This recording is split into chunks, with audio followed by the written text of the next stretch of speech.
उत्तर प्रदेश विधानमंडल का शीतकालीन सत्र शुक्रवार यानी कि 19 दिसंबर से शुरू हुआ, जो 24 दिसंबर तक चलेगा। भले ही ये सत्र अवधि में छोटा है, लेकिन राजनीतिक तापमान काफी ऊंचा रहने के आसार है। वहीं इस सत्र में यूपी सरकार वंदे मातरम पर चर्चा करने के लिए तैयार है। हालांकि अखिलेश यादव ने वंदे मातरम पर चर्चा को लेकर आपत्ति जताई है। इस दौरान उन्होंने कहा है कि यूपी सरकार जनता के मुद्दों से बचना चाहती है, इसलिए जरूरी मुद्दों को छोड़कर वंदे मातरम पर चर्चा करवाना चाहती है, जबकि इसकी चर्चा लोकसभा में हो चुकी है। बीजेपी की विचारधारा के लोगों ने आजादी के पहले और बाद कभी भी वंदे मातरम नहीं गाया और अब जरूरी मुद्दों से बचने के लिए वंदे मातरम पर चर्चा करवाना चाहते हैं।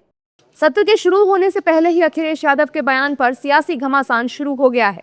बीजेपी नेताओं ने शीतकालीन सत्र में वंदे मातरम पर चर्चा करना जरूरी बताया है, तो दूसरी ओर विपक्ष वंदे मातरम पर चर्चा को लेकर राजी नहीं है।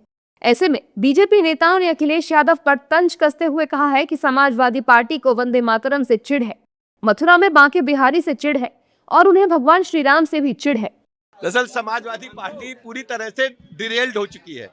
उनको वंदे भारत से चिढ़ है, उनको भगवान श्री राम से चिढ़ है, उनको वृंदावन में बांके बिहारी से चिढ़ है, उनको महाकुंभ से चिढ़ है, उनको बाबा विश्वनाथ से चिढ़ है।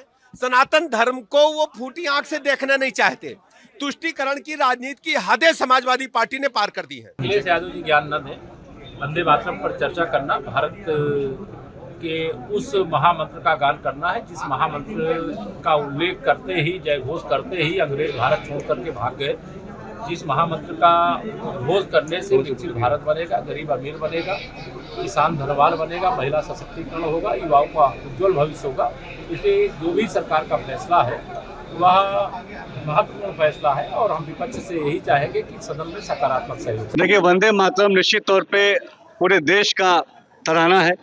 आज़ादी के मतवालों ने, उन वीर सेनानियों ने, उन शहीदों ने, उन बलिदानियों ने वंदे मातरम तराने के माध्यम से देश को आज़ाद करने की एक लड़ाई जो लड़ी, जो पूरे इतिहास में दर्ज है। पूरे दुनिया में भारत के स्वतंत्रता संग्राम के समय की कहानियां सुनाई जाती हैं और निश्चित तौर पर वंदे मातरम हमारे देश के लिए एक शान का विषय है।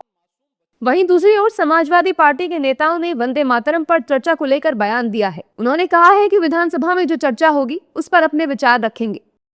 वंदे मातरम का जहाँ तक विषय है वो हमारा गौरव है और कहीं ना कहीं देश की आज़ादी के पहले लोगों को इकट्ठा करने के लिए, एकजुट करने के लिए वो तराने गाए जाते थे और वंदे मातरम हमारे रगों में दौड़ता है। तो उसी चीज के लिए हम लोग हैं और निश्चित रूप से क्या नाम काम करेंगे। पूरे देश के लोगों को वंदे मातरम बोलना चाहिए और अगर वंदे मातरम नहीं बोल सकता तो देशद्रोही है। विधानसभा सत्र को देखते हुए लखनऊ पुलिस ने सुरक्षा के व्यापक इंतजाम किए गए हैं।